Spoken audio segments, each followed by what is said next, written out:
Before I was identified as being dyslexic, I felt kind of alone, and I felt like I would try so hard with doing school and I would spend hours doing homework, and I couldn't do it, and it really made my confidence just go down. And being a kid, especially in high school and middle school, whenever your confidence is down and you have all those peers as well, it wasn't good for me, basically. I struggled so much with reading, and whenever I took AP classes, I would have my friends who would sit down, do their homework, and be done in a couple hours, and I would be still sitting down, still maybe on the first couple chapters, and just not understanding the material at all. So before I was identified, I definitely struggled a lot with just reading in general, and I kind of felt like I was stupid, if I'm being honest, and it didn't really go good for me. And then what about after you were identified? After I was identified, I had so much help, and I had the class, and I knew I could go in, and I knew you would help me with any accommodations that I needed.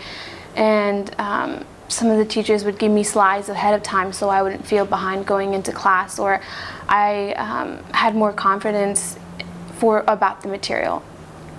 Because I would review it beforehand, and then when we went to class, we would go over it again, and that was really nice. And just being in the dyslexia class in general just boosted my confidence, because I finally didn't feel like I was alone.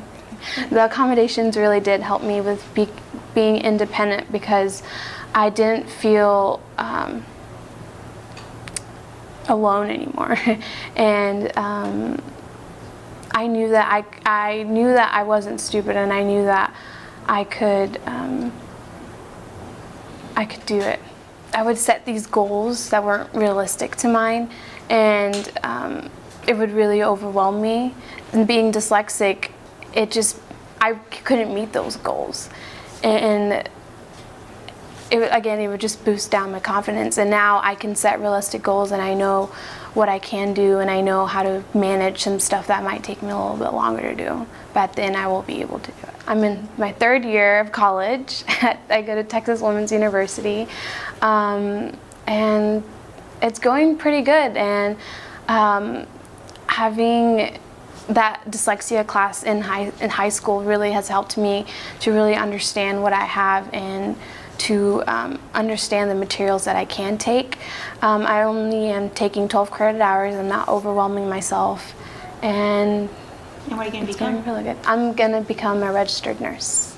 The mentor program was whenever we went to, so our high school would go into middle school, I believe, right?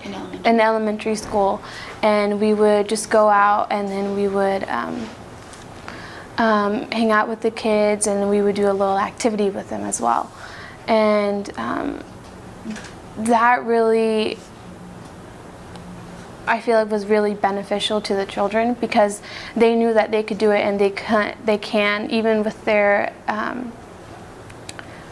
I don't want to call this. I feel like it's a strength. It's not a disability. Yeah, it's not a disability. It really is a strength, because it might take you a little bit longer to do your homework, but at the end of the day, you're striving towards it, and it gives you more motivation. And we're really able to let those kids know that you're going to be okay. It's going to be okay, and you can get through it.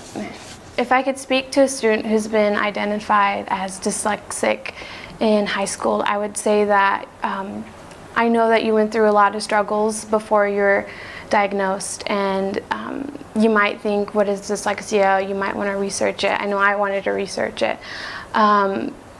It's not your weakness, it's your strength. It's something that will help you in the future to really understand the material that you're studying in high school, and it will really help you to not feel like, for me, it really helped me to feel like I wasn't alone. I didn't know what dyslexia was. I didn't know that people had dyslexia, and you'll get to meet a bunch of people who have it, and you won't feel so alone anymore, and you won't struggle with reading or writing, and it'll help you to understand it's not your weakness, it's your strength.